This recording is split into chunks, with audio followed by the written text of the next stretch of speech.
Thatcher Wine, welcome to the show. How are you today? I'm excellent. Thanks for having me, Elliot. I'm glad to hear, and it's a pretty early one for you. You're just telling me about your early starts to the day. When do your days typically start? So I pretty much wake up at 5 a.m. every day. I don't set up an alarm clock or anything.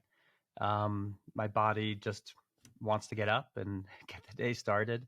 I have had to learn in recent years, how to set up the right, optimal mornings, and we happy to talk about that in my routine throughout our conversation. And was this always the thing that you did? You were able to just wake up? I'm an early riser personally, but I don't think I could do it without my alarm. I love the idea of not setting an alarm, but I'm almost a little bit paranoid that I would wake up at 9, 10 a.m. every morning if that was the case. It's really hard for me to sleep late, even if I try. It hasn't been a lifelong thing. I mean, I was a teenager once, and I did sleep till noon, and I was good at that. But pretty much in the past, I'd say 15 years, starting in my 30s, I started really feeling like I was a morning person. I did my clearest thinking then. I like to get up and stretch and make my tea and read in the morning. So I like to have some quiet time, and that's what I found is the best place to find it, those early morning hours. Yeah, I couldn't agree more. I'm just going to try that alarm thing soon enough, but we'll wait and see how that goes. But for those people who might have not heard about yourself before and the work that you do, can you give us a little bit about context on who you are and what it is that you do? Yeah, so I've written a couple books. Most recent book is called The 12 Monotasks. Do one thing at a time to do everything better. And it's all about monotasking, which is the opposite of multitasking, which is what we mostly tend to do and what society and our culture encourages us to do all day long, every day. Do more at one time. And I came to this philosophy by being an entrepreneur and a parent and just somebody, a creative living in this world where there's a lot that I want to do. And my impulse is to try to do it all at once.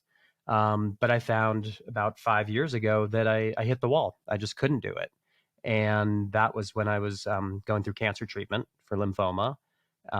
Soon after that, I went through a divorce and my business, which is called Juniper Books, and we design libraries and make special edition book sets, had suffered while I was distracted. And so it took a lot of attention to build it back up and put it back together and be a good parent and be as productive and creative and successful as I was before. And I kind of looked around to figure out, like, what am I doing wrong? What's the thing that's missing? Yes, I went through these hard things. People go through things in life that are very distracting and take all your attention. But I was really struggling to figure out a way to, start to get things done and feel good about myself, not feel like I was stressed out and overwhelmed all the time. And I came up with this philosophy about monotasking that, it's not that we need to do more, it's really that we need to do less. We need to take things away until we've got one thing left, give our full attention to it, do good work, be fully present in a conversation. We'll talk about what all the monotasks in our lives are. And, once you do that, finish it, take a break, then move on, do the next thing. And what you find is you get more done. You feel much happier, less overwhelmed, less stressed, and you make fewer mistakes. You do your best work, and people actually really appreciate it when you're fully paying attention to them. So there are lots of benefits to monotasking. Yeah, absolutely. I want to touch on some of those in just a moment, but I want to go back into your story. And do you think those big points in your life, those turning points that came around 5 years or so in terms of going through cancer treatment, that divorce as well, do you think that was a bit of a turning point in terms of moving you towards multitasking? I mean, away from multitasking, I should say, and onto monotasking. And do you feel that that needed to happen in order for you to make those switches, or do you think you would have got to this place anyway? I do look at those experiences, even how difficult they were, as a gift, to give me the perspective that I really needed, to both change my own life, um, while I was in my 40s and able to, have the second, half of my life ahead of me. And also just be able to share the message with the world, to come up with something that, as a creative and as an entrepreneur and a writer, that I really felt like I could do. Um, would I have come to it otherwise? I sometimes look back and I wonder, like, did I kind of do this in the past and I just didn't really know it and didn't really make use of it enough? And I think there's an element of that. Like, I've always loved reading books. I built a whole business around it. I've always loved going for hikes and bike rides and going skiing and doing things that take my full attention, that take me away from working and thinking about work all the time. And but at the same time, I look back and I know, I was always like sending an email or a text from the chairlift in between ski runs. Um, so, giving myself permission to do one thing at a time is different from, doing it in the past, but not really saying like it's a thing and that we should strive towards that. And I think a lot of that realization both comes from the realization I had, both came from what I went through, but also, personally. So the difficulty of it and like being knocked down so low that like I only had the energy to do one thing at a time while I was going through chemotherapy. So it was like if I wanted to go for a walk while I was on chemo, when I was further into treatment and not feeling so good, like I had to bring my full attention to it and decide like, do I have the energy to go down the hill? Am I going to have it to go back up the hill? And you had to think about these things that normally we just do. So it really did force me to separate things out so I could focus on one thing at a time. And also gave me this realization just about the world we live in and how like everything encourages you, your phone, the notifications, the apps to, add one more thing, look at this, look at that, then go back to what you're doing, and the pandemic has also been very enlightening. I think for people that have realized like it's really overwhelming to sit at home, be on, do working at home on a Zoom call, toggle over and answer an email, have a conversation with somebody in your house, etc. That's multitasking, and it's just the opportunities abound. So you really have to make a choice to monotask. Absolutely, and I can imagine a lot of those experiences allowed you to crystallize that philosophy ultimately and realize that, yeah, there's nothing going to be like only having so much energy to do one task, to realize that, when you are centered on one task, there's actually a lot of value to it. If you talk to anyone, they're overwhelmed, they're stressed, they've got an endless to-do list, and they just can't keep up with it. So it's no surprise that a lot of people are coming to this conclusion. I think, like you said, the COVID pandemic forced a lot of us to look at the things that we're doing on a day-to-day basis, also forced us to have to do a lot of things almost simultaneously, and probably realized that that might not be the best way. However, there are going to be a lot of people who are thinking, well, multitasking is my superpower. I was actually looking through your book reviews before we got on the interview today, and one of the people said, I'm a single mum, this would never work for me, 1 star to your book, which I thought was a little bit of a shame because I think it's all about the perspective, of course. But what do you say for those people who actually claim that multitasking is their superpower? So I think it's interesting. So everybody thinks they can multitask, right? If you asked people, they'd be like, yeah, I can do it. And then some of those people would say, I'm great at it. It's my superpower. But the studies that have been done show that only 2% of people can actually do two things or more at a time. And I'm talking about like cognitive things with your brain, not just folding the laundry while listening to this podcast. I mean, that's like a benign form of multitasking. So, but actually trying to carry on two conversations at once, whether those are in the real world or virtually, is difficult. And, I recognize that some people just realize or think that they have to do all these things. And I think culturally and throughout history, we've put a lot of pressure on people to at least make it look like they can do everything, even if they can't. And I think a lot of, there is this stereotype that women can multitask better than men.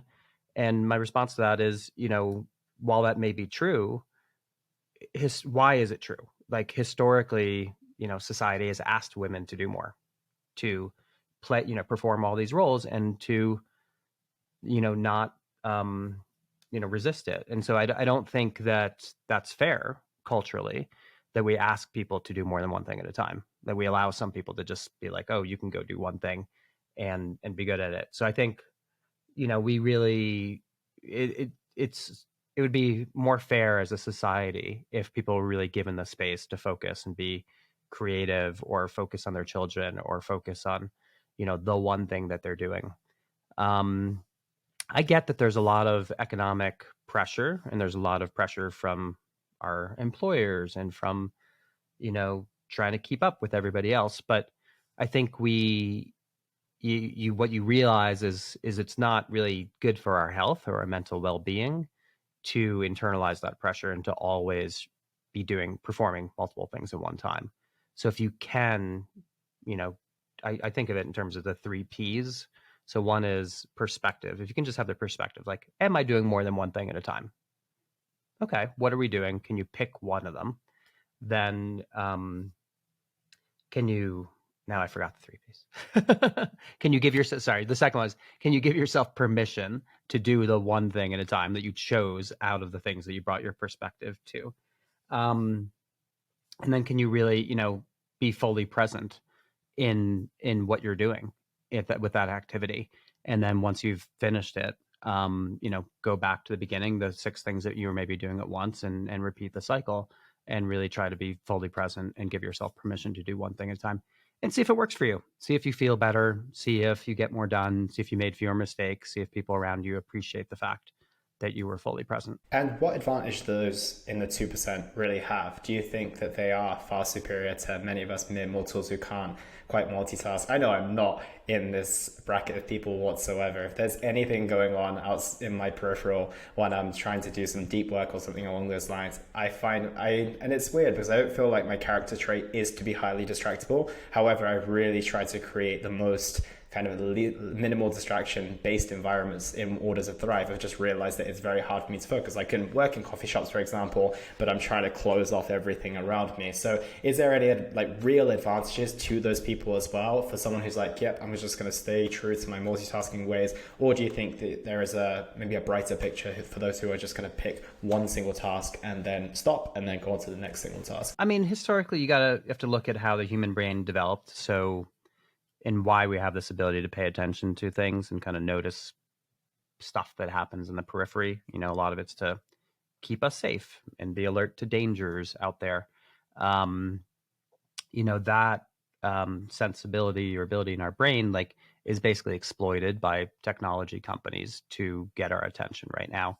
So, most of what this amazing ability of the human brain to notice distractions and to take in lots of information at once, is being applied for is mostly out of our control. So I think in answer to your question, if you have that superpower to be a super tasker, that's what the study that found that there were 2% of people that can do more than one thing at a time called them. If you can use that towards good and towards doing things that are within your control, I think that's great. I think you can probably get more done and be more present, and probably some of those people go on to do things that are very intensive with their cognitive abilities, like being a pilot, being a surgeon. So I think if you can use those, if you can recognize if you're one of them, I don't think there's any testing center yet where you can go to. But if you can recognize those abilities and then choose your career, and that doesn't stress you out to do the 2 things at once, then that's great. And I think for the other 98% of it, it's also great that you recognize, what your limitations are and how you can best focus. The coffee shop example you gave is great. Just because everybody else is going to a coffee shop and working and being productive amidst all the buzz, so to speak, doesn't mean you have to. You can monotask your observations of yourself to figure out what works for me. Just because that works for, my friend Joey doesn't have to work for me. I get my best work done at this desk at home with these headphones on. I figured that out. So when I do my best work, that's what I do.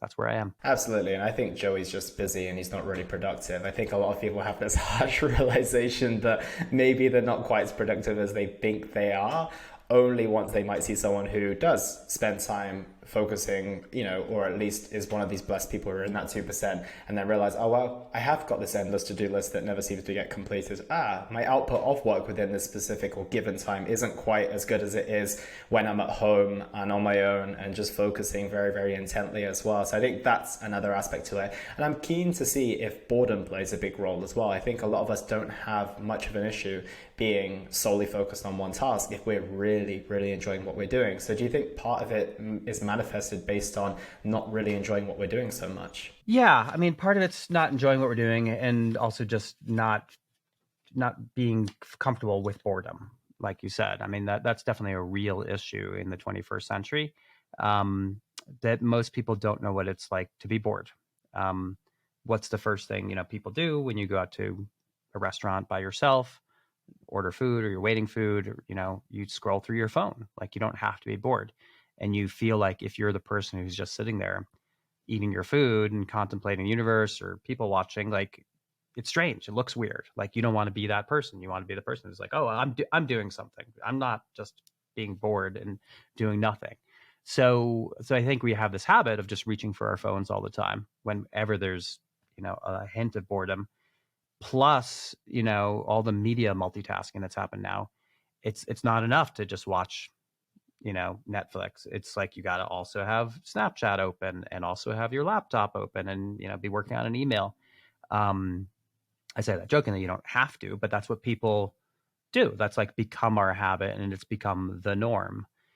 And so it's like, even though you're doing something, that's not enough. Like, you're not curing your boredom unless you layer on the multitasks.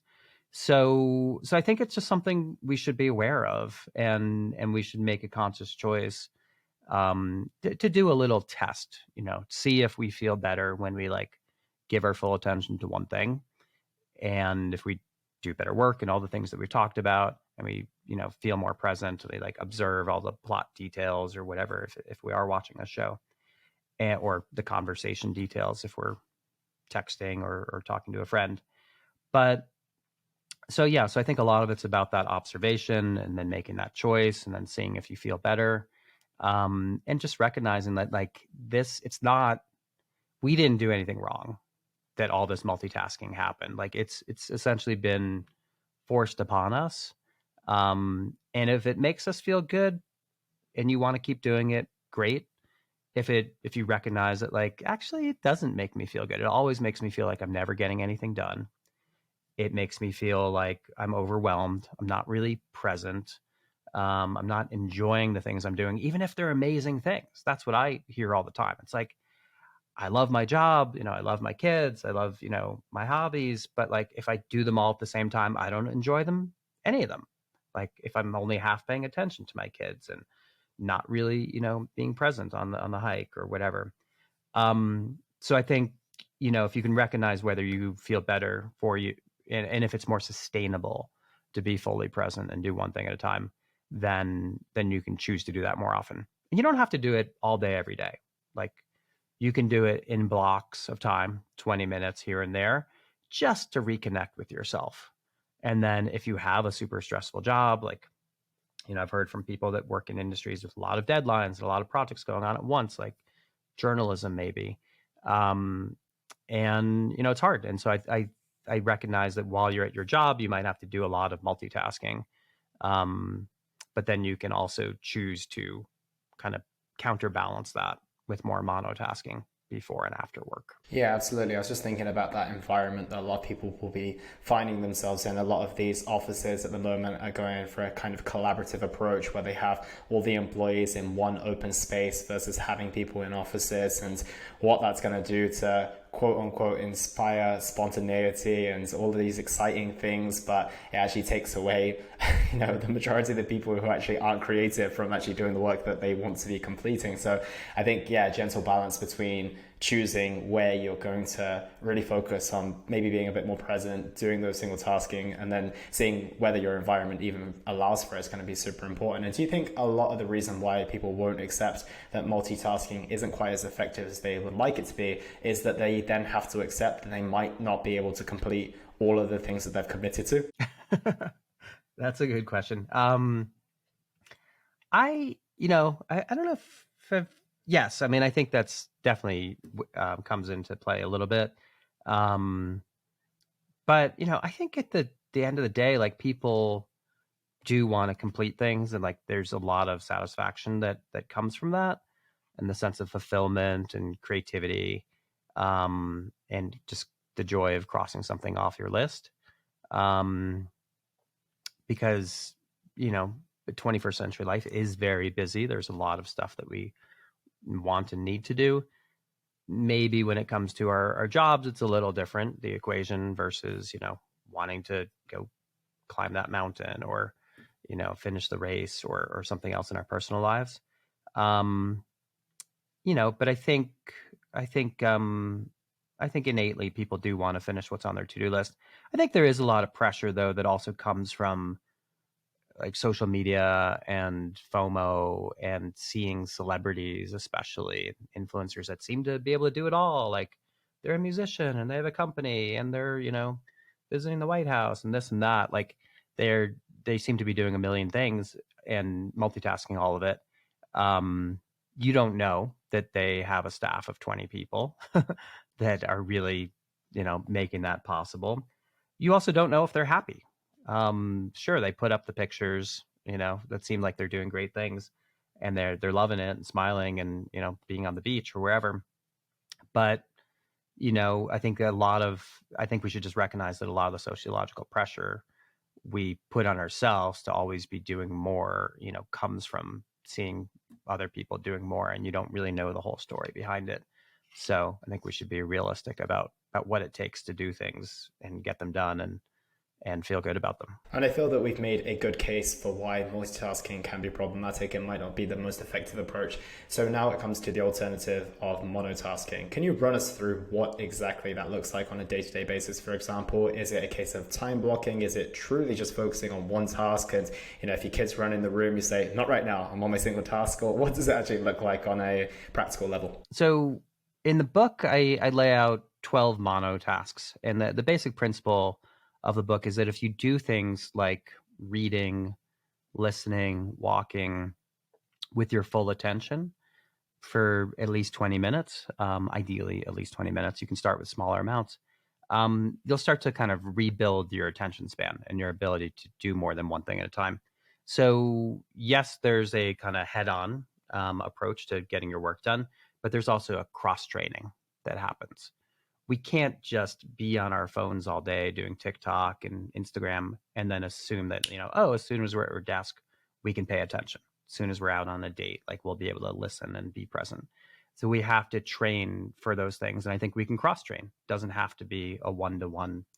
Um, you know, yes, you do get better by listening in more conversations like this, but you also can go, if you get a good night's sleep and you really focus on getting good sleep, like you'll be more productive the next day. So if you monotask your sleep, and that's one of them. So, so there's this cross training element that we just have to counterbalance all the time that we especially spend on our devices. And then when it comes to being productive at your desk, time blocking is great. And again, just kind of having the perspective, like, am I trying to do more than one thing at a time? Can I give myself permission to write this email, this proposal, to make this call, and not toggle back and forth between applications while I'm on the call or doing the work? So I think a lot of it comes from that. And then, observing what worked for me, I'm going to do more of that. And if it didn't work, I'm going to experiment with, some other approaches to it. So, I think another thing that's super important is to take breaks. So nobody besides, maybe pilots and people that have trained for this for years, like can pay attention for a long time. Like the average attention span these days it keeps going down, but it's like 12 seconds. um, and so we have to, learn how to extend that. So, the more things that we can do to extend it, the better, by practicing the monotasks, and taking away the distractions. So that's the other thing is like when you're at your desk and you're doing the work, like put your phone in a drawer, put it on do not disturb, turn off, silence all the notifications on your computer. Don't check your email. Don't have the window open at the same time that you're trying to do something else. So those are some of the tips that I have. Yeah. So you mentioned the phone distraction. I think we're all very aware of the attention that that can take away from absolutely anything that we're doing. What other things are you eliminating from your day when you are doing those dedicated work blocks or just focusing on something you want to enjoy? It doesn't always have to be work, I guess. If you just want to really get back to enjoying your hobby once again, just putting your phone in the locker room whilst you're going to play that sport is probably a smart idea. So do you have any other things that you do to eliminate distractions? Yeah. So, I mean, definitely when I'm at my desk, putting on the headphones, whether I have music on or not, is very helpful. I found to me for focusing. Um, definitely minimizing your phone and all the technology. Being able to go for a walk or play a sport, like you said, without your phone is huge. Like, there was a time less than 20 years ago that we didn't take our iPhones with us, and we were fine. We survived. And I think, there's this sense that, like, if I don't have my phone with me, I'm not going to be reachable. There's going to be an emergency or whatever. And I think if we can just break that seal a little bit and feel like, I went for a walk and everything was okay. And I didn't need to take pictures. So then that, is very helpful. I think, one framework that I think of is kind of a 3-step process. There's like thinking before you do a task, doing while you're actually doing, and then afterwards telling about it. And so think, do, tell. And a lot of times we're always thinking about stuff before we go do something. It's like, I have so much to do. What should I do? I should try to do it all at once. Or here's how I'm going to do it, or whatever. We just overthink things. And then the doing obviously is just like doing the work, playing the sport. And the telling is like, here's how I'm going to tell the story later, or how I'm going to take this, picture and put it on social media. And so a lot of times we combine all three of those things into one. So we're like overthinking while we're doing, and we're also documenting it with pictures and, oh, this is so great that I'm climbing the mountain. Yeah. So like if we just separate those three things and just focus on like being in the task, it's, we do better work, we enjoy what we're doing. And, who cares? Like if you have some idea later about how you're going to tell somebody about this or post it on social media, go back and take a picture, whatever. But don't always kind of pollute the purity of, being present with always thinking about how you're going to talk about it later. Yeah, and I think the age of social media definitely doesn't help with that. And before I ask a question about technology and social media, I want to ask a question about mindfulness. A lot of this approach and this philosophy sounds very similar to being present in the moment, being centered with where you are, really focusing on what you're doing. So what is the difference between being mindful and monotasking? So there's a really big overlap between mindfulness and monotasking. And I've been a practitioner of mindfulness and meditation and yoga and things like that for a long time. When writing the book and creating this whole concept and philosophy around monotasking, I wanted to make it super secular and accessible to 100% of the world. I didn't want people to feel like I can't do that because it's too spiritual or it conflicts with my beliefs or, whatever other reason people might have for saying I don't want to do that. And because I think we all have stuff we want to get done, we all have too much to do. And so I wanted to create something that was just like, am I doing 6 things at one time, or am I doing one thing? Can I focus on the one thing and do it well and then move on? And can I do it any time of day with anything I'm doing? I don't have to wait till I meditate at the end of the day or go to yoga class on the weekend or go to a retreat once a year. Like I can drop into it with anything I'm doing. This conversation, the email I have to write afterwards, the breakfast I'll have later. I can give all those things my full attention, and all of it's a practice opportunity. So yes, that's similar to mindfulness. You can practice mindfulness with almost anything you're doing. But you don't need any special training necessarily to practice monotasking. I think you can just see opportunities all over the place to do it. Absolutely. So it's like monotasking is mindfulness wrapped in a productivity hack. It's almost like appealing to the masses by showing them that, yeah, they don't have to do the things that are typically associated around mindfulness. It can just be as simple as the daily tasks that we all do, just getting back to the present moment, really just 100% engaging and focusing in that and allowing the rest to be. And I think that you're absolutely right in the sense that it does have a knock-on effect as well. I've been a big fan of meditation for probably the past 4 or 5 years now, and it is very bizarre to me how it has such a crossover into the conversations I have, into the tasks that I'm doing as well. So I can definitely see the rationale for that as well. So on the note of social media and technology, how much has that exacerbated the challenge? And obviously social media and technology are all going to continue to go in the direction they're going at the speed, if not faster than they're going. So are we really just needing to protect ourselves from what's to come? Or do you think that there's anything that the bigger companies, the social media companies and everything along those lines could be doing to help with this lack of focus that we're having and our inability to multitask? Yeah. So the future is only going to be more distracting than the present. And that's just the trend that we're on. And there's going to be more technology embedded in our lives than there is now. And the companies that are already big, that are, attracting a lot of our attention and creating a lot of distractions for us, are only going to get more sophisticated about how they do that and what tools they deploy. There's, just way more people and money on the other side of the screen than there are on our side of the screen looking at it. So, they're going to be coming up with ways to distract us. And, there's the profit motive there. Our attention is very valuable. And the concept of the attention economy is basically that our attention is one of the most valuable commodities in the world today. And it can be harvested. People, companies can come up with new ways to attract our attention. And whether that's an ad or a notification or an app, just purchasing something or spending time with something that makes it valuable to the companies on the other side of the screen.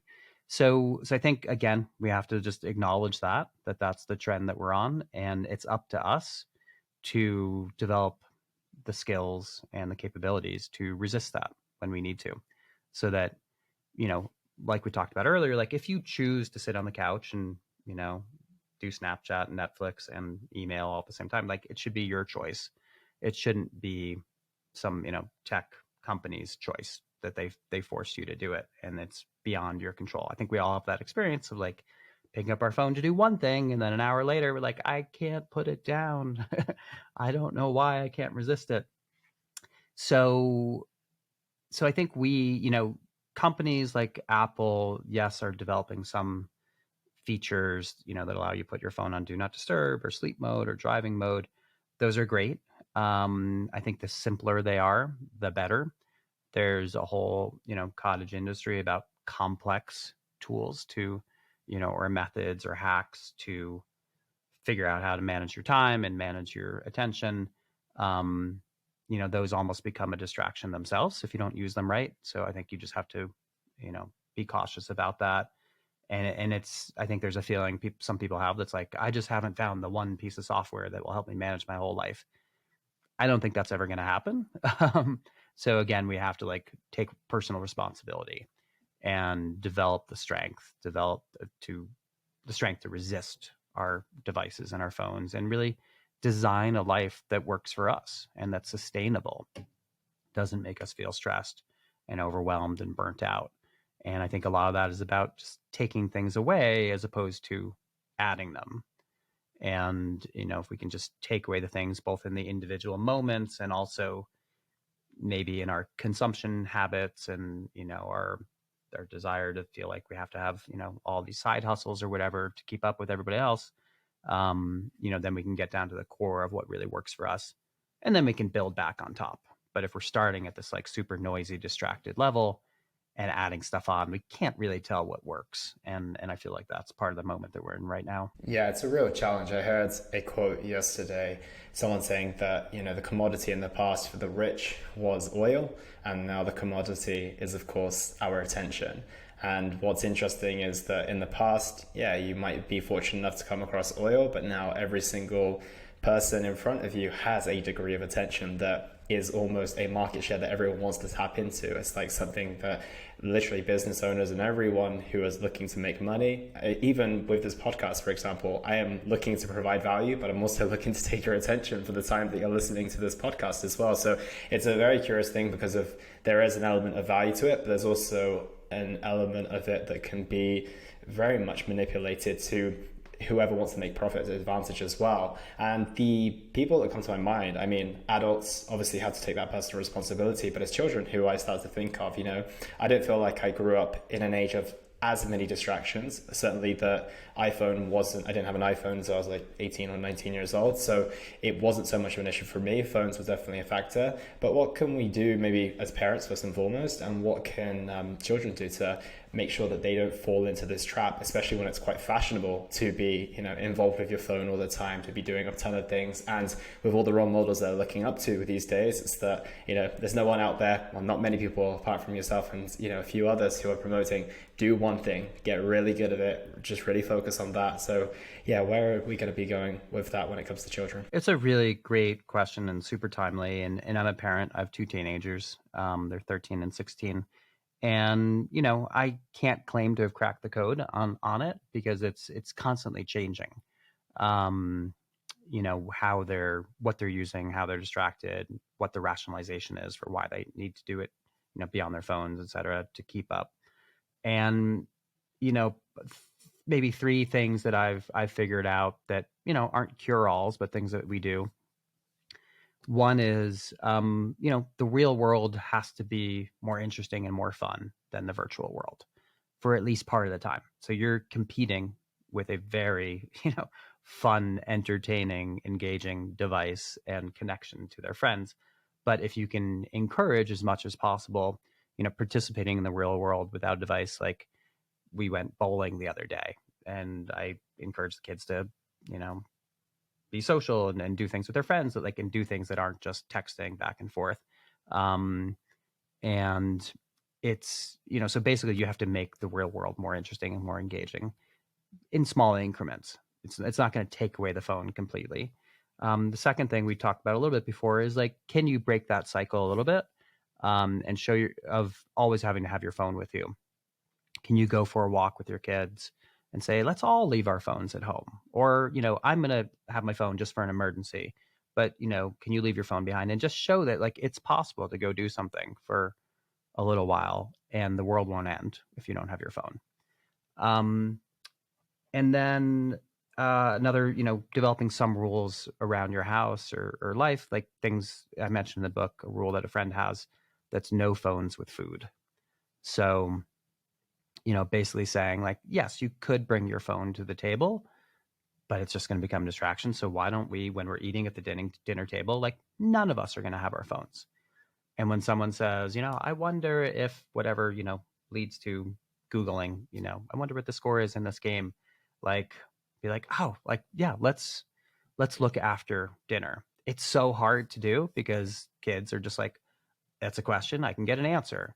But if you all just, put your phones in a drawer and really look up from your phones, as another friend of mine says, who has this thing called the look up movement, which is all about looking up from your phones.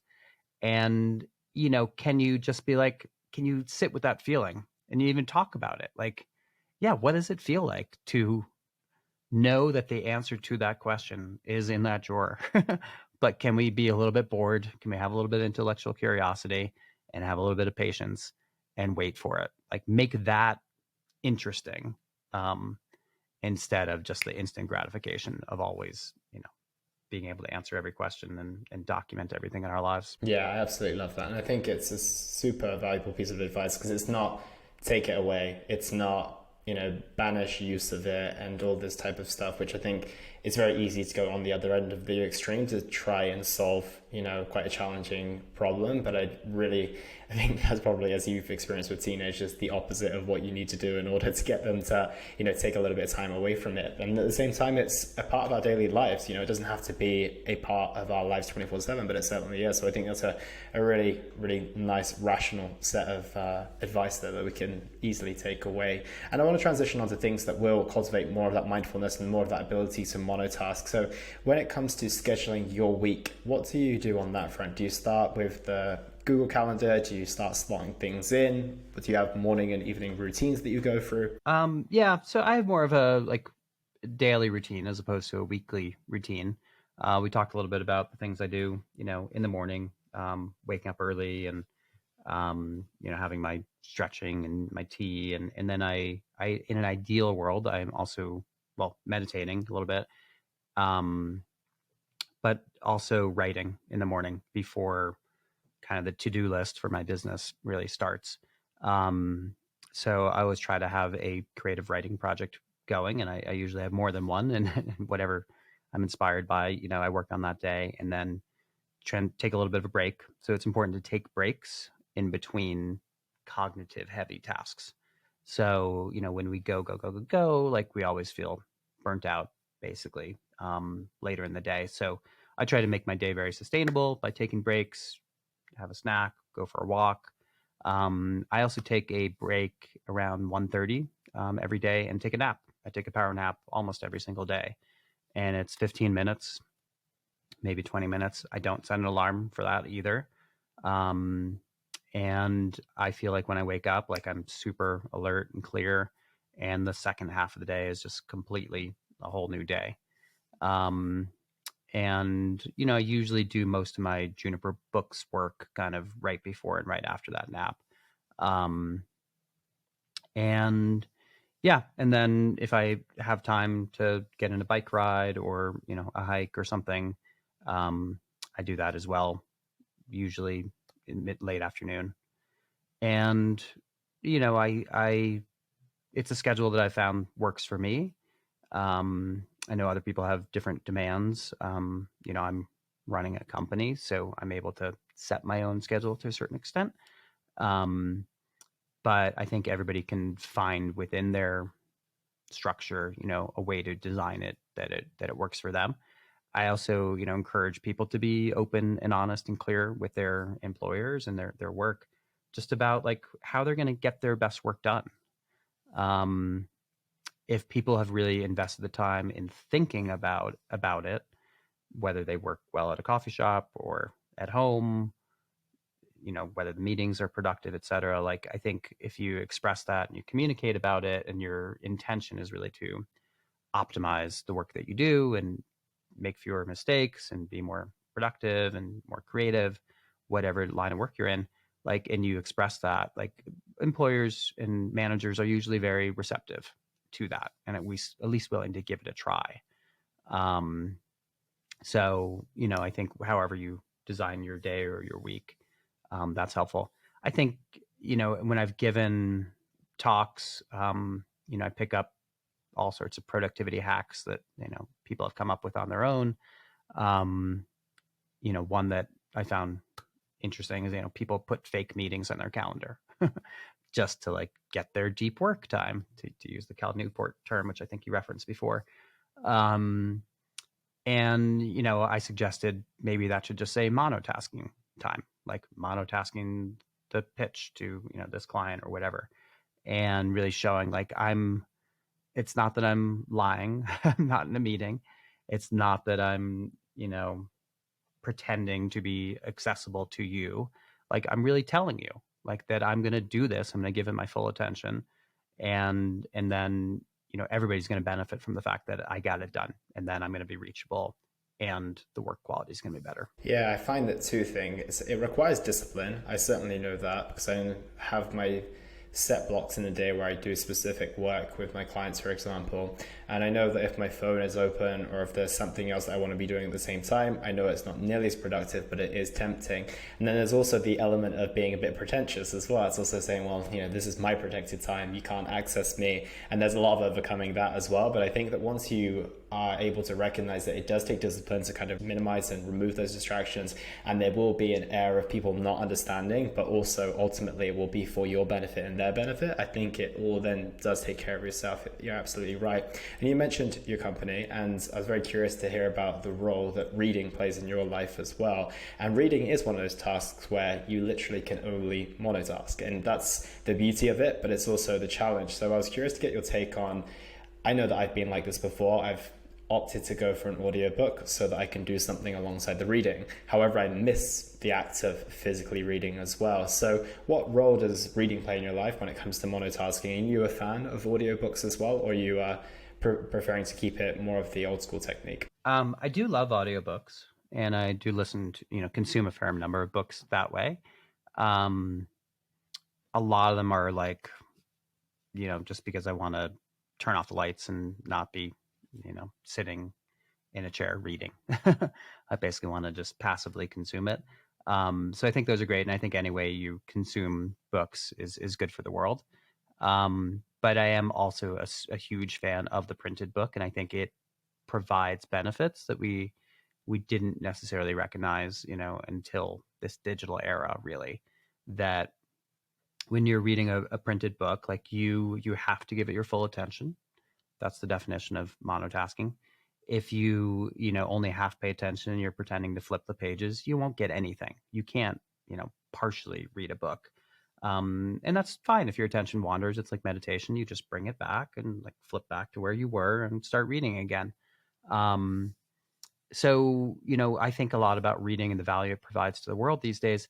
I think a lot of it's about that. It's not just that we consume information and we're entertained, but that we can sit still, we can calm our nervous systems, and it's like just rebuilding our ability to pay attention and to do one thing at a time when we read. And the other benefits that it has is we studies have been done on this, that like when you read a book as opposed to seeing the movie, like your mind is the one that's like creating an image of what it looks like and creating a mental map of like the relationships between the characters and what they look like and the distances between places. And that's really good for our brains. It's like, just stimulating this thinking versus having everything presented to us on a screen already decided for us. And so I think the depth of thinking and creativity and relationships that we can have in the real world are just improved by reading whatever you're reading. I mean, it can be fiction, sci-fi, fantasy, business, self-improvement, kids books, you name it. Like anything is good for you because it does inspire your brain to make those neural connections, and it also teaches you how to sit still. And I think that's really valuable, and we need to call upon that more than we realize, I think, in this day and age. Could not agree more. And on that note as well, it occurred to me that there has never been, or there probably hasn't been, a series of books created based on a film. And as we always know, there's been so many films created off a series of books, right? And as you mentioned there, it's the depth of imagination that we can create when we allow our minds to have that space to think and to explore. Whereas, as you mentioned, when it comes to a movie, it's all kind of determined for us. And it was interesting to hear you mention that it's almost like a meditation in the sense you have to get back to the piece of text you're focusing on. And there's literally no way to keep up with a book if you are, between tasks, whereas you can kind of get the gist of a movie or a TV program if you're in and out of tasks. So it's a really interesting one as well. So if anyone hasn't quote unquote got the time to read, what's an easy way to get back into having a piece of physical text in front of you? Do you have any hacks on that front? Yeah. So, I think it's baby steps. It's you don't start with War and Peace if you haven't read a book in a long time. You start with, a magazine that you pick up in the airport, and you read that on paper. Just something that inspires you, whether it's about fitness or business or design or something. For me, I love to go back to, I read The New Yorker. And The New Yorker has both like these short pieces at the beginning called Talk of the Town and then longer features. And so if it's been a while since I read, this used to happen to me a lot. Like I'd always start with the Talk of the Town pieces.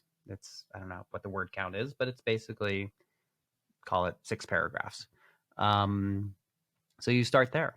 And then, going back to reading something that you've already read before, a book maybe you read in your childhood or high school or something, like J.D. Salinger, Kurt Vonnegut, a couple authors behind me, if people can see.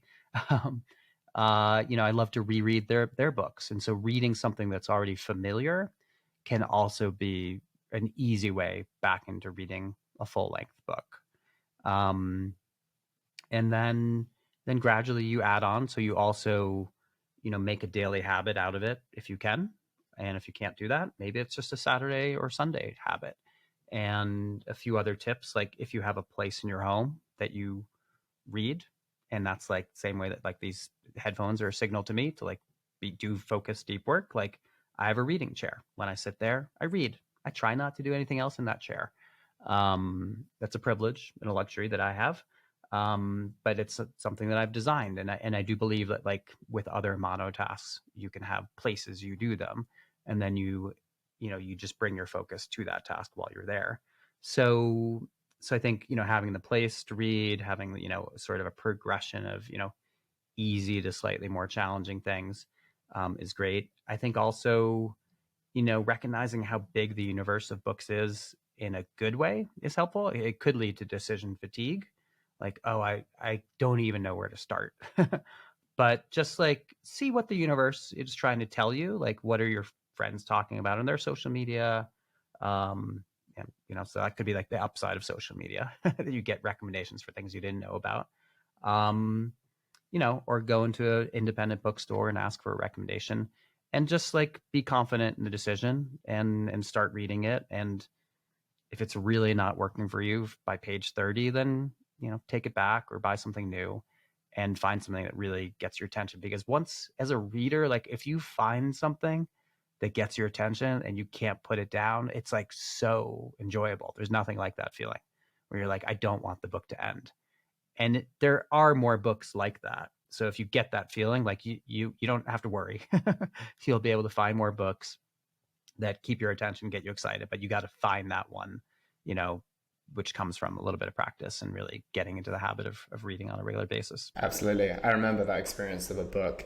It was, to be honest, it was a year or two ago, and I literally did not want to put it down. It was one of those moments where sometimes you see those people walk on the street with a book in their hand. I'm like, you cannot be consuming anything you're reading whilst walking down the street. But I was that person for at least a week because I just don't want to put it down. So I think that, like you said, if I wasn't in the habit of reading at the time, it probably wouldn't have been able to grip me. The story was, of course, super entertaining, but it was the third of a fourth set of books. So it allowed me to build the story. I was practicing in the first two books, so to speak, to get to that level where I was able to be absorbed by the books. And it was an amazing feeling. And even, I would arguably say, better than any pull that a Netflix show or a movie would have had on me as well. Yeah, thrilled that you found a book that you loved, and I think everybody can find that, and it's a really enjoyable feeling. It's just books are never ending, like sources of entertainment and possibility and learning. So I'm a big fan of books. Encourage everyone to read, for a few minutes a day. Absolutely. And I feel the beauty of the fact that it's the test of time in such a solid and beautiful manner is it speaks volumes as well, in the sense that you can trace it back to years and years and years ago, but also to this day. I think that, of course, it may not be as popular as it once was, but I feel that it's almost something that I can't see ever leaving. Do you have any theories around that? I don't. But it's a real issue, and I think I started the business Juniper Books in 2001. And back at that time, like people were saying, and I'd come out of the tech business, I should say. I'd done some things in the early days of the internet. And, my tech friends were like, why are you bothering? Didn't you get the memo? Ebooks are the future. Printed books are going away. Why would anybody have them, a few years down the road? And I thought very differently. I thought, I love printed books. I love libraries. I love the feeling I get when I go into a bookstore. It's just, soothing, and being surrounded by books and the enjoyment of reading itself. I didn't have the same experience, reading on a screen, and especially since we spend all of our days at a screen. Like, I think we should do something different at the end of the day in the real world. So my response basically to the threat or the possibility of books going away was, can I make them better? Can I make them more beautiful, more interesting to have on the shelf when you're not reading them? So can they do something for us both in our hands, but also, when their covers are closed? And can they just decorate our homes in a more interesting and beautiful way? Can they tell the story of who we are while we're on a Zoom call, or when people come over to our house and see our book collection? Can they be a work of art? And that's all the things that we do at Juniper Books, is to really transform the outside of books, to tell a story and to, be artistic and convey some of the emotions and that are inside the book on the outside of the covers, and some of the story of the person who owns that library, like across the bookshelves through the color palette or the designs, or maybe an image that we print on the book jackets. And yeah, and I think that like gets to some of the things we were talking about when we were talking about kids and their devices. Like, can we make the real world, better and more compelling than the digital version?